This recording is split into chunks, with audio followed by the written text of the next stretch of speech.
자, 보이지 않는데 가장 강력하게 영향력을 가지고 있죠. 가장 하나님의 역사입니다. 보이게 역사하시든 보이지 않든 분명한 영향력을 가진다. 그게 중요하죠. 보이는 데는 강한데 보이지 않을 때는 다들 무시를 하고 있다.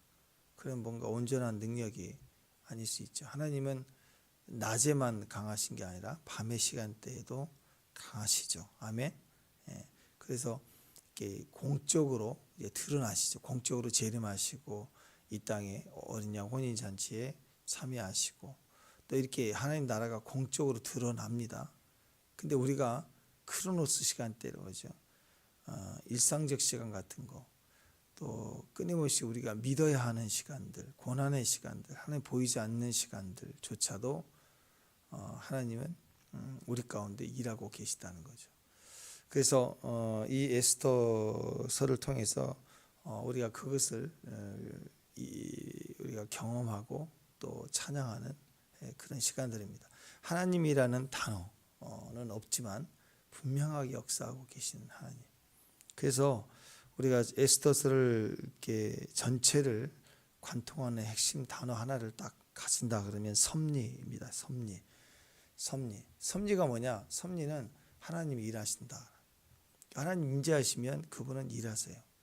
그래서 하나님이 임재가 있다는 말은 일하시는구나, 뭔가 하시는구나.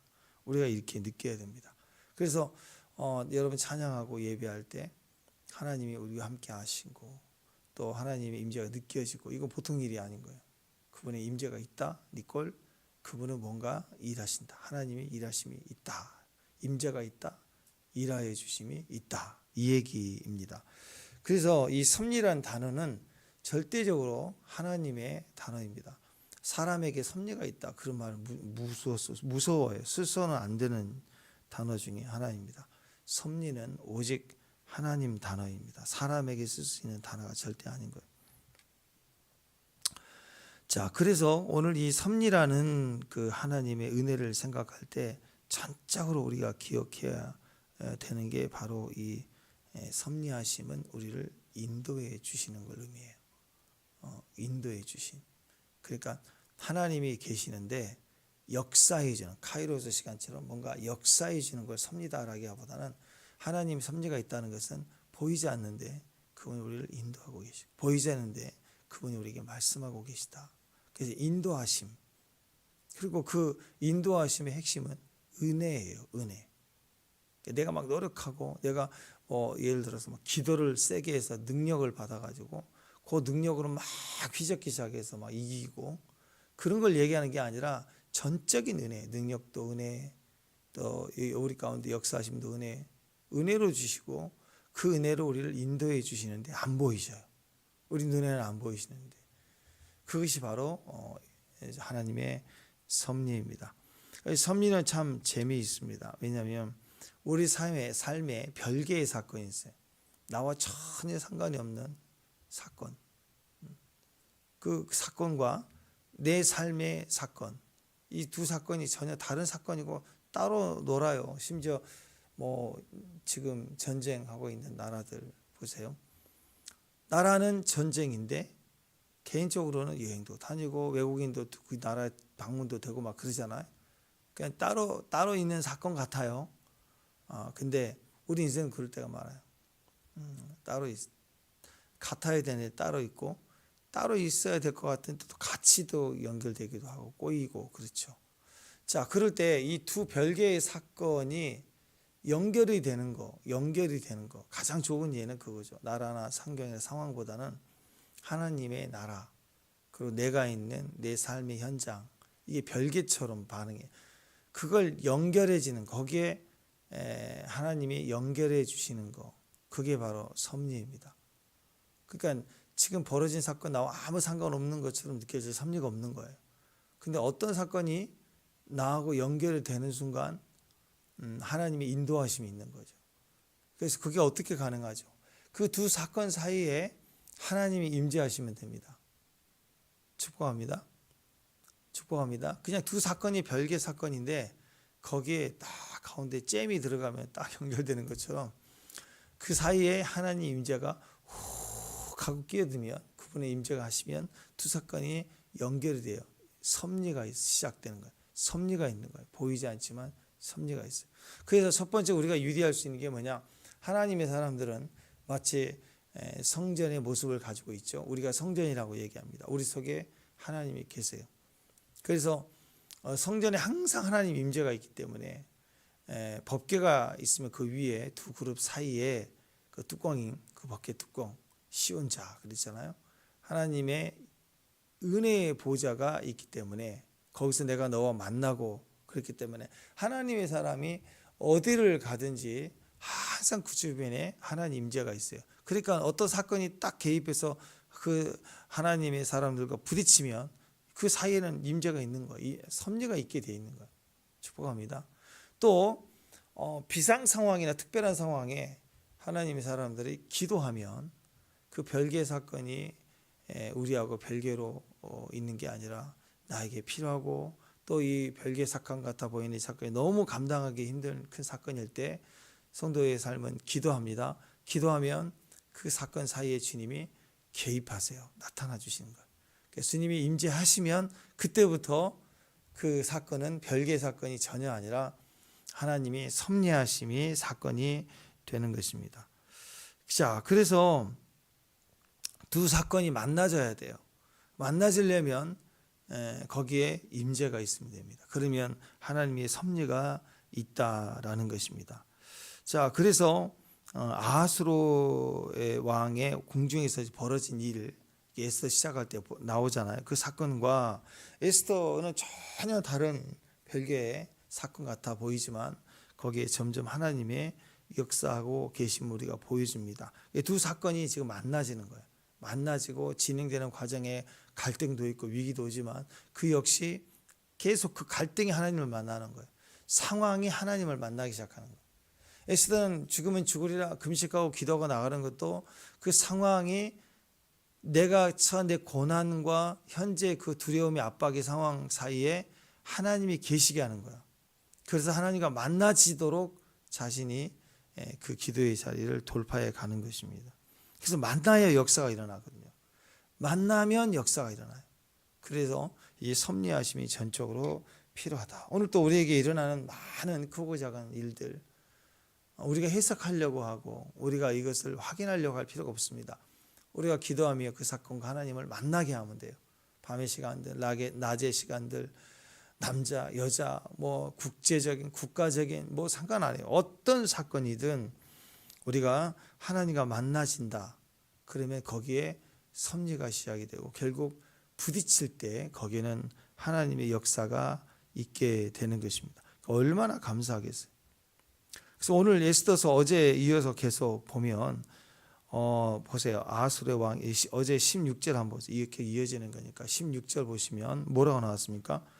아하수르의 왕의 제7년 10월, 그래서 에스더가 왕궁에 인도되어 들어가서, 그렇죠. 그러니까 여기에 하나님의 은혜가 있다라는 거예요. 은혜가 있다는 거, 섭리가 있다는 거예요. 오늘 여러분 은혜 받으시길 바랍니다. 아멘. 은혜를 받으면 섭리가 있어요. 섭리가. 자, 아하수르의 왕이 즉위한 지 3년 만에, 그죠? 3년 만에 대잔치를 벌이는 과정에서 그 과정의 사건 때문에 왕후 와스티가 폐위됐잖아요. 그죠? 3년 만에 폐위가 됐는데 바로 그 다음 해에 에스더가 왕후가 된 게 아니라 여기 보니까 7년 10월 달 그랬어요. 7년 10월 달. 그러니까 3년 빼면 4년 10개월 후예요. 4년 10개월이면 거의 5년이죠. 쉽게 얘기해서 3년째 폐위되고 다음 왕후를 들이기까지 한 5년이 지난 거예요. 5년.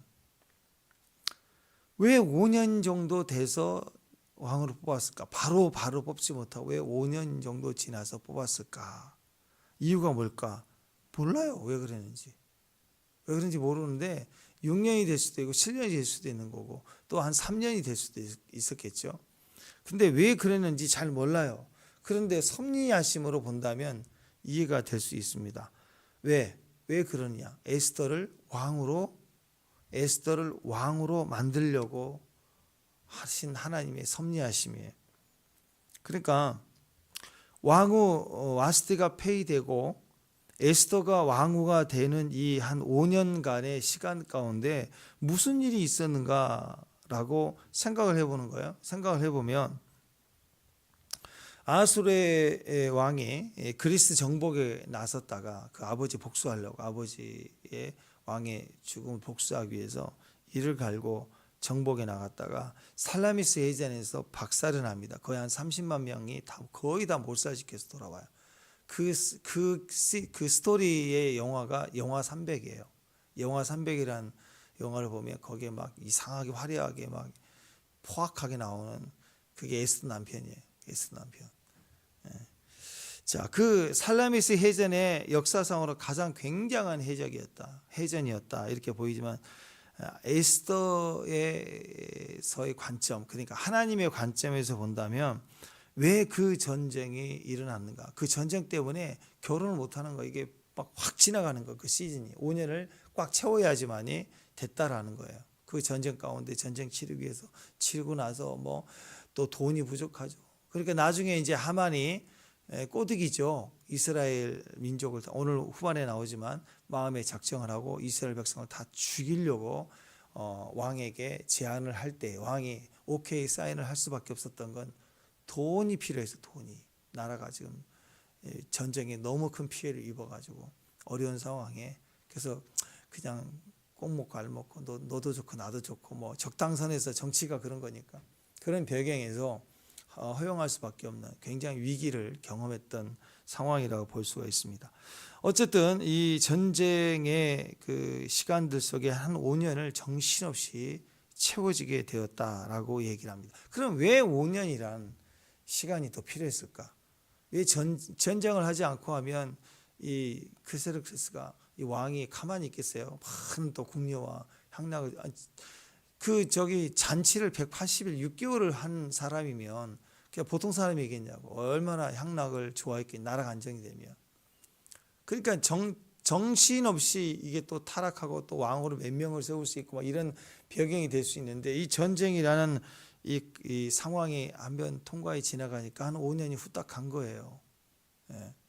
그리고 나서 좀 안정이 되니까 드디어 이제 왕후를 드리는 그런 시즌이 됐다라는 것입니다. 자, 그럼 왜 하나님이 이 전쟁 카드와 이런 상황들을 섭리하시면서 5년이라는 시간이 필요했을까? 오늘 에스더서니까 성경 기준으로 본다면 에스더의 나이가 너무 어렸어요. 너무 어려서 왕후가 될 수가 없어요. 왕후가.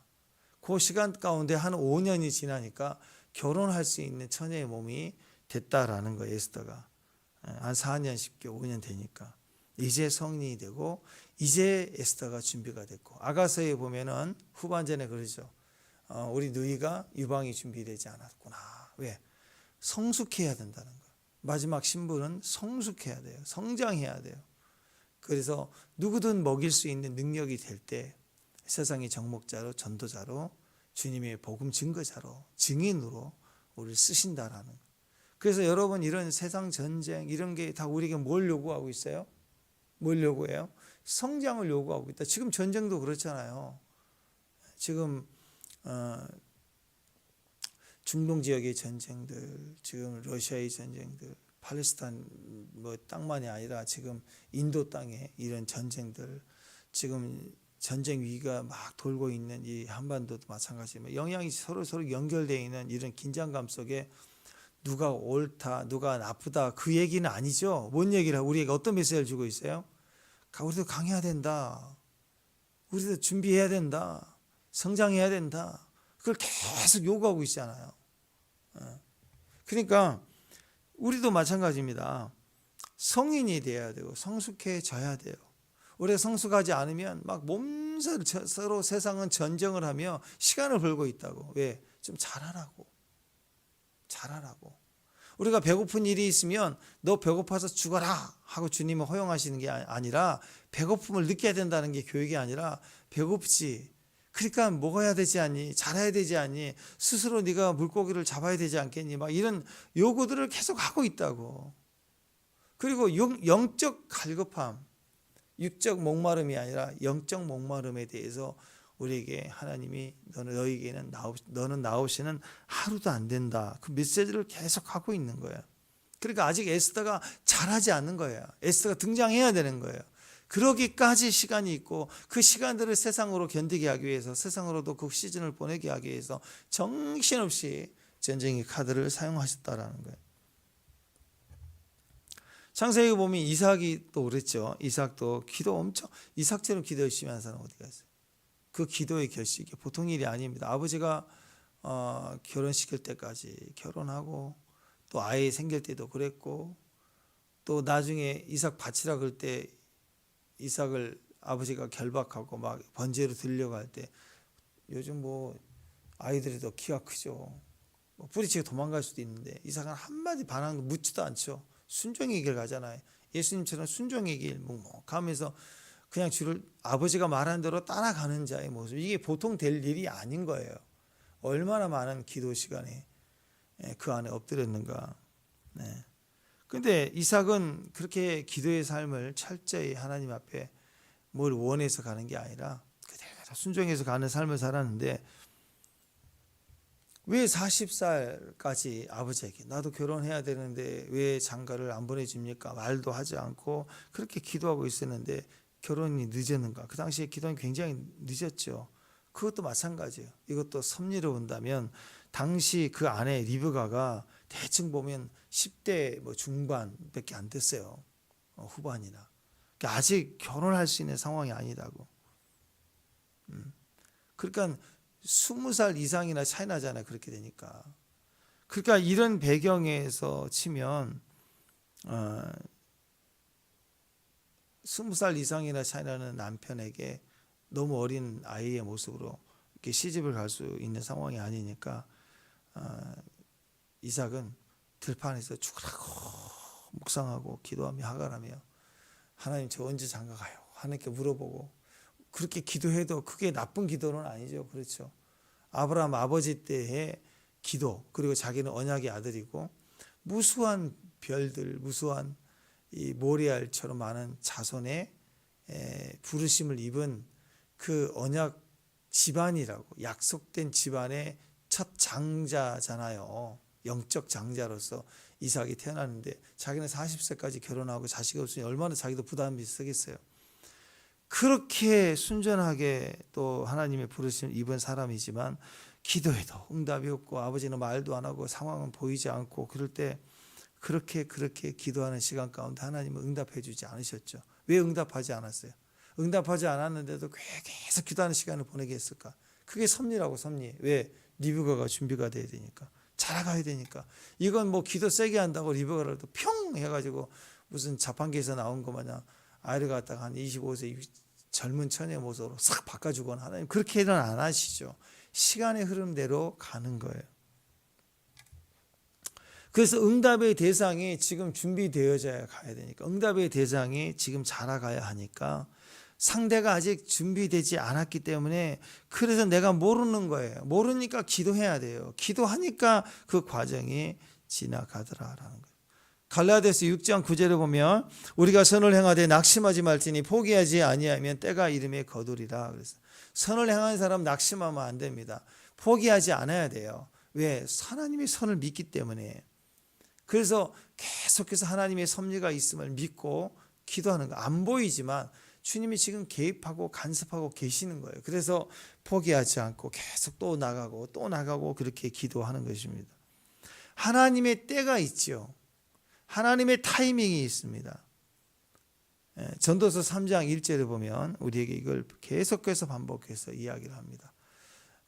선하의 솔로몬도 그 똑똑이도 명확하고 기획적이고 또 계획적이고 그렇게 또 열매를 맺었던 사람이지만, 박살나고 인생이 깨지고 나서 생각해 보니까 내가 설친다고 되는 게 아니고 기도하고 기다리고 인내하고 그렇게 가야 하나님이 때라는 게 있는 거구나를 철저히 인정하게 되죠.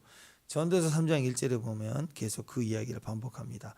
범사에 기한이 있고 천하 만사가 다 때가 있나니, 날 때가 있고 죽을 때가 있고 심을 때가 있고 심은 것을 뽑을 때가 있고 또 죽일 때가 있고 치료할 때가 있으며 헐 때도 있고 세울 때가 있으며 울 때도 있고 웃을 때가 있으며 슬퍼할 때도 있고 춤출 때가 있으며 돌을 던져 버릴 때가 있고 돌을 거둘 때가 있으며 안을 때가 있고 또 않는 일을 멀리 할 때도 있으며 찾을 때가 있고 잃을 때가 있으며 지킬 때가 있고 버릴 때가 있으며 찢을 때가 있고 꿰맬 때가 있으며 잠잠할 때가 있고 말할 때가 있으며 사랑할 때가 있고 미워할 때가 있으며 전쟁할 때가 있고 평화할 때가 있느니라. 그래요. 내가 결정해서 이해되면 사랑해 줄게. 막 그런 게 아니라 사랑할 때가 있고 미워할 때가 있고 갈등의 시간이 있고 평화할 때가 있고 때가 있더라라는 거죠. 하나님의 때를 아는 사람. 그래서 하나님 때를 아는 사람의 특징은 기다림이에요. 은혜로 기다린 거예요. 은혜. 기다린 자에게 은혜를 주세요. 은혜가 있다는 것은 섭리하고 계시다는 거예요. 대상이, 상대가, 그 상황이 지금 다뤄주고 있는 거예요. 그 상황이 성장하고 있는 시기들이에요. 그래서 우리는 기다림이 필요하다라는 거죠. 그래서 여러분 모르드게를 또 보세요. 오늘 모르드게를 보면 모르드게도 눈에 안 띄게 하시는 은혜가 또 있죠. 에스더가 왕후가 됐습니다. 그러면 모르드게도 사촌 오빠니까 나이 많은 사촌 오빠니까 한 자리 해야 되잖아요. 한 자리. 지금 에스더가 왕후가 됐는데 모르드게는 하급 공무원이에요. 그 문직이 경비 뭐 보는 거라고. 경비 공무원은 공무원인데 하급 공무원 경비 보고 있었다고. 관리자 문직이 궁궐의 문직이었어요. 근데 여기에 사건이 터집니다. 이 사건이 무슨 사건이었어요? 왕을 암살하려는 무시무시한 계획을 두 내시니까 접근이 쉽죠. 그러니까 무슨 암살 독살해서 죽이려는 분노 원한을 삼아서 그렇게 하려는 것을 우연히 알게 됐어. 아마 엿듣게 되었던 것 같아요. 그걸 신속하게 잘 처리했어요. 가서 에스더에게 얘기하고 그리고 에스더가 얘기해서 이것을 확인했더니 진짜 그런 거예요. 그래서 이제 이 일을 잘 처리하고 위기를 넘겼습니다. 취소돼서도 모르게 그냥 죽을 수도 있었던 상황인데 전혀 방심할 수밖에 없는 상황인데 이 엄청난 일이 벌어지게 됐고 이걸 마무리하게 되었다라는 거예요. 그리고 나서 그걸 어떻게 했어요? 공중일기에 정확하게 기록하게 해요. 그리고 칭찬을 받았습니다. 근데 이상하네. 보통 이러면 상장 줘야 되잖아요. 그죠? 근데 입을 닦아버렸네. 그러면 생각해 보세요. 모르드게 입장에서는 내가 그래도 왕후의 친족이고 유일한 혈육이고 뭐 그런 상황인데 이거 내가 한 자리 해야 되지 않을까 그런 생각이 좀 있잖아요. 그 상황 속에 또 이런 좋은 어떤 성과가 있었는데도 불구하고 상장 하나 받지 못하고 그냥 그대로 팽당해서 있는 이 삶. 이게 세상도 인정해 줘야 되는데 이상하게 사람들이 하나도 상장 하나 주지 않고 건의도 아니하고 왕도 잊어버리고 이렇게 되는 일들이 과연 나에게 마이너스냐? 절대 아니에요. 이게 섭리라니까요. 섭리가 있으면 다 기억 못해요. 다 잊어버려. 요새 또 마지막에 그 감옥에서 술 맡은 관원장, 떡 맡은 관원장 왔을 때 나를 살피소서 그랬더니 잊어버렸죠. 그 잊어버리게 하는 게 능력이라고. 하나님이 섭리가 있으면 잊어버리게 하시는 거예요. 하나님 싹 닫아버려요. 그러다 때가 되면 그걸 또 끄집어내가지고 봉인된 걸 연 것처럼 또 열어주실 때가 있다는 거예요. 이게 다 섭리예요. 감추기도 하실 때가 있고 드러내실 때도 있고 보이지 않지만 이해가 되지 않는 시간들 다 섭리의 시간들이라고. 섭리의 시간들. 또 모르드게 입장에서 이 하만이라는 존재가 드러나는데 이 사람이 승승장구하죠. 거의 왕 해먹는 자리까지 올라가요. 그러니까 악인의 드세, 악인의 형통이 섭리에 섭리. 이유가 있다라는 거예요. 이유가. 그래서 보이는 데서 우리가 보이는 목표나 상황 몇 가지 이해하고 깔짝깔짝하고 있는 게 아니라 보이지 않는 내가 헤아릴 수 없는 많은 세상과 세상, 단체와 단체, 상황과 상황이 하나님의 손길에 의해서 지금 움직이고 있다는 걸 알아야 돼요. 자, 우리 인생도 그럴 수 있잖아요. 내가 이렇게 열심히 하나님 앞에 충성했고 세상 앞에서도 열심히 헌신했는데 내 위치를 보거나 내가 한 공로를 생각해 보면 이 정도 되면 하나님도 복을 받고 세상에서도 인정받아야 되는 게 아닌가. 근데 왜 덮어두실까? 왜? 마찬가지 여러분, 한 홀이라도 갚지 않고서는 못 나와요. 마음의 상처, 또 내 안에 아픈 쓴뿌리, 마음 하나도 반드시 역사해요. 그러면 여러분, 내가 마음에 상처를 입고 마음의 쓴뿌리가 오래 생기면 그 아픈 상황을 입으로 맨날 떠들고 다닙니까? 우리는 웬만하면 참죠. 안 그래요? 지금까지 참고 온 시간과 상황이 얼마나 많아요? 다 말하고 다니세요? 아니잖아요. 다 그냥 사랑하니까 넘기고 잊어버리듯 여기까지 오는 거 아니에요. 하물며 하나님의 의로운 일들마다 우리 안에 다 쌓여있고 하나님 그것을 다 들으시고 그걸 풀어내시고 그리고 그 모든 것들이 아픔의 말들을 또 우리의 힘이 되는 말들, 아픔의 시간들, 힘이 되는 시간들 다 우리 안에서 우리를 어떻게 하고 있어요? 지금 자라가게 하고 있어요. 섭리하고 계시는 거예요. 그러니까 이게 결국 싸워서 나중에 이제 우리가 에스더서를 알지만 이 생각해 보세요. 그냥 여기서 모르드게가 이 한 번의 구테타 사건을 원래 암살 사건을 해결하고 나서 인정받고 또 왕후의 또 오빠니까 어떻게 했어요? 한 자리 해먹고 이제 해봐야 그러면 아무리 자리를 준다고 그래도 이 문지기 정도의 위치를 승급을 시킨다고 해도 무슨 군대 장관 시키겠냐고요. 저도 못하죠. 군대장 무사도 아닌데. 그러니까 결국 해봐야 문지기 대장 정도 되겠죠. 조금 나가면 뭐 경호 대장 이러지. 한 나라의 군대를 맡길 만큼 그렇게 세우겠냐고요. 그건 안 되죠. 그러니까 겨우 남들이 볼 만한 그 정도의 적당한 선에 승진 정도는 했겠죠. 그걸로 인생이 끝난 거예요. 그랬으면 아무것도 아닌 거예요. 인생이. 근데 결론적으로 보면 하만을 죽일 수 있는 중요한 카드로, 히든 카드로 이 사건이, 묻힌 사건이 이게 드러나게 되는 거예요. 그래서 우리 안에 은밀한 사건들이 있어요. 은밀한 사건들. 막 덮어져가지고 이건 누가 알아주지도 않고 말해도 믿어주지 않을 것 같지도 않고 또 이거 좀 알려졌으면 좋겠는데 그런 은밀한 사건들이 땅에 묻혀 있다 그러면 그건 묻혀 있어야 되는 거예요. 그래서 여러분 이게 해석이 되죠 이제? 자, 왼손이 하는 일을 오른손이 모르게 하라. 오른손이 하는 일을 왼손이 모르게 하라. 다 뭐예요? 왜 그래요? 묻혀두라는 거예요. 잠금 동산 되라는 거예요. 떠들지 말라는 거예요. 그리고 의를 위해서 가라는 거예요. 핍박받고 용서해야 될 일 다 용서하고 하나님 손에 묻어두라는 거예요. 묻어두면 하나님의 섭리라니까요. 섭리. 이걸 반드시 하나님이 기억하세요. 히스토리예요. 그분의 역사 속에는 이게 묻혀두면 은행도 그렇잖아요. 뭐 0.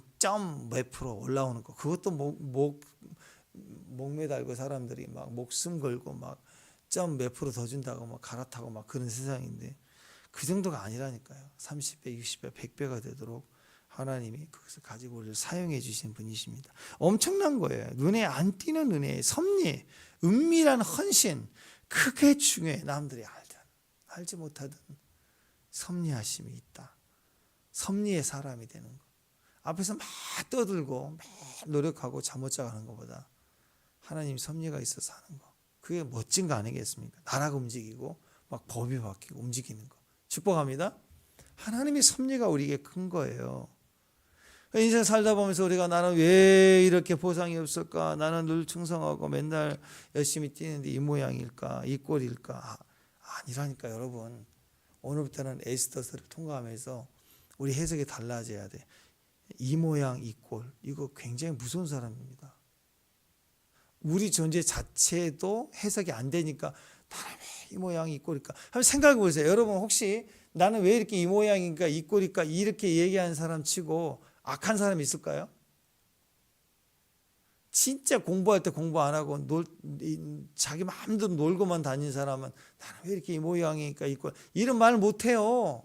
나름 열심히 했는데 안 되고 노력해도 안 되고 그런 갈등 속에서 우리가 한숨처럼 나오면서 하는 말이 이 모양이 꼴 아니에요.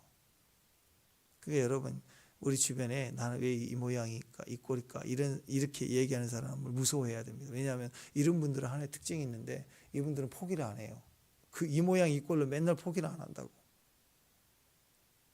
무서운 말이에요. 이 사람을 하나님이 어떻게 쓰실지 우리는 아직 드러나 있지 않는 사람이기 때문에 원수가 제일 두려워하는 사람이라고.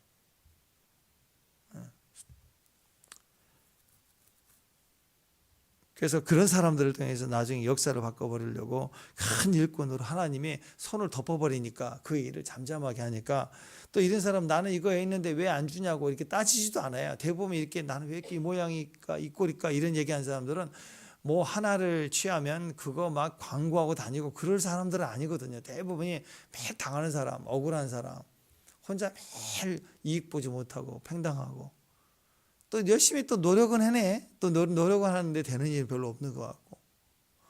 또 그리고 신기하게 또 도망도 못 가요. 남들은 진작 도망갔을 때 도망도 못 가. 그 사람 이름은 뭐라고요? 성이 이씨인 것 같아요. 이 모양, 이 꼴. 남들처럼 그냥 바로 잘라버려요. 바로 튕겨나가. 바로 그냥 도망가 버리고. 그걸 못해요. 그래서 매일 집에 와가지고 한마디 딱 하는 게 나는 왜 이렇게 모양이 있고 이러고 있다고. 근데 무서운 거예요. 이 사람 속에 있는 은밀한 헌신, 눈물을 흘리고 기도하고 견뎌냈던 그것이 히든카드에 나중에 역사가 되게 하시고 하나님 쓰시는 게 되는 거라고. 성장하고 있는 사람의 특징입니다. 그래서 가끔씩 정말 열심히 잘하고 있구나라고 이렇게 기도하면서 중보가 될 때 여지없어요. 그런 분들은 항상 저한테 물어봐요. 목사님 저는 왜 이렇게 더디 될까요? 다른 분들 신앙이 막 그렇게 잘한 것 같은데 저는 왜 이렇게 신앙이 안 자랄까요? 저는 왜 이렇게 뭔가 자꾸 믿음이 막 혼자만 떨어져 있는 것 같아요. 막 이렇게 얘기하는 사람들이 대부분 보면 잘하고 있는 사람들. 그러니까 여러분 조그만 거 하나 했다 그러면 동네방네 막 다 떠들고 막 SNS에 올리고 막 인증하고 막 뽀샵 해갖고 꾸며대고 막 그러면 그거 거물이 아니라고 잔챙이라고 잔챙이. 결국 그렇게 꾸며내는 일들을 계속하면 심지어 사역 현장도 꾸며내기 시작해요. 꾸며낸다고. 꾸며내면 사람들은 좋아해요. 근데 하나님은 점점 멀어져 가세요. 그래서 우리는 절대 꾸며내면 안 돼요. 은밀한 걸 좋아해요. 진실되게 가야 돼요. 그럼 때에 따라 하나님이 더 덮어주실 때는 이해가 안 되지만 하나님 사용하시려고 덮어놓은 시간들이다. 우리가 그런 시간들 속에 가야 됩니다. 자, 그러니까 오늘 하만의 등장을 보면 하만이 아말렉의 후손이거든요. 아말렉은 하나님이 너무너무 원수로 대하셨죠.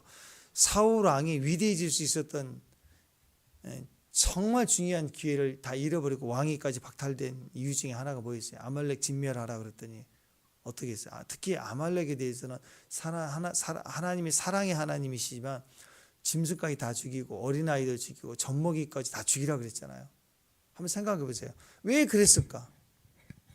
하나님 맞으시니까. 만약에 그렇게 진멸을 했다 그러면 후손이 없겠죠. 후손 없으면 하만의 존재가 없었겠죠. 지렁이가 왜 꿈틀거린다고요? 꽉 안 밟아서.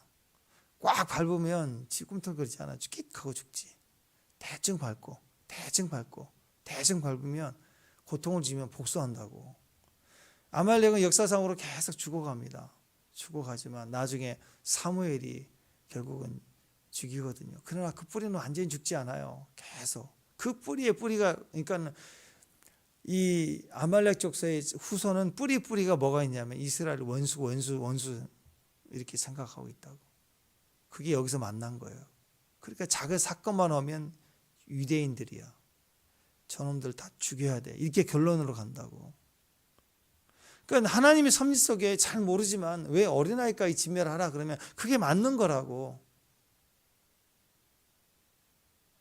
이해가 되죠. 그러니까 이해가 안 돼도 섭리를 해야 그게 이해가 되는 일이 벌어진다. 그래서 하나님이 우리 삶 속에 우리가 사랑도 받고 인정도 받고 그럴 때가 또 있어요. 그것도 하나님 섭리고 하나님 일하심이에요. 내가 나를 높여서 인정받는 게 그게 뭐가 중요해요. 자기 공로를 인정받는 게 그게 그렇게 자랑이 될까요? 아니에요. 그렇게 가는 자랑 오래 못 가요. 근데 하나님 우리를 높여줘서 인정받는 자리에 가는 게 축복입니다. 동시에 이렇게 내가 열심히 했는데도 불구하고 인정받지 못하고 오히려 덮여지는 시간들이 있을 때 숨겨진 은혜가 있는 거, 그게 축복이라고. 이런 것들이 주의 손 안에서 가지기, 주의 손길 안에 들어가면 이게 필요할 때는 강력한 파괴력을 가지고 드러나게 되는 것입니다. 그러니까 이 에스더서는 죽으라고 이 모양 이 꼴로 기도하고 있을 때 우리는 준비되고 있는 거고, 또 상대도 준비되고 성장해 가고 있는 거고, 전쟁이 나는 것도 우리를 향하여 성장하게 하고 하나님이 계시는 과정이고, 내가 열심히 수고했고 얻었는데 공로 인정받지 못하는 것도 더 크게 쓰시려고 하나님 덮어놓은 시간들이고, 또 이해 안 되지만 자룩하게 다 버리고 가라, 떠나라, 그게 섭리예요. 그리고 진멸하라, 그것도 섭리라고. 막 너무 억울한데 기뻐해라, 그건 섭리예요. 입으로 나도 모르게 한숨이 툭 나올 때 나는 왜 이렇게 이 모양이 이 꼴이냐, 그것도 섭리예요. 그러니까 모든 상황 환경 속에 섭리가 있습니다. 다시 말씀 정리합니다. 여러분, 개별적인 사건이 어떤 사건이든 나하고 독립적일 때, 나하고 떨어져 있을 때 나에게 아무런 의미가 되지 못해. 그냥 지나가는 시간들이. 근데 이것이 그 사이에, 나와 그 사건 사이에, 내 상황과 그 사건 사이에 별개의 사건 가운데 하나님이 계시면 섭리가 일어나요. 섭리가. 오늘 우리 가운데 하나님이 계심을 믿습니다. 아멘. 감사합니다. 그분이 함께하고 계심을 믿으시길 바랍니다. 그리고 그분이 우리와 함께 하실 때 우리 눈에 보이지 않지만, 이해되지 않지만 섭리하고 계심을 믿으시길 바랍니다. 눈에 보이지 않고 굳이 하나님 이름을 사용하지 않아도 충만하게 채워져 계시는 하나님, 그 하나님이 내 호흡까지, 내 생각과 내 마음과 내 혼과 영과 골수 관절을 쪼개기같이 날성검처럼 와서 움직이시는 역사가 있음을 믿어야 돼요.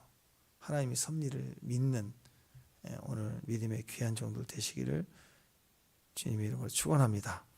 기도하겠습니다. 하나님, 우리가 은혜로 살아가는, 그리고 그 기다림의 자리에 있을 때마다 믿습니다. 주님 일하고 계심을.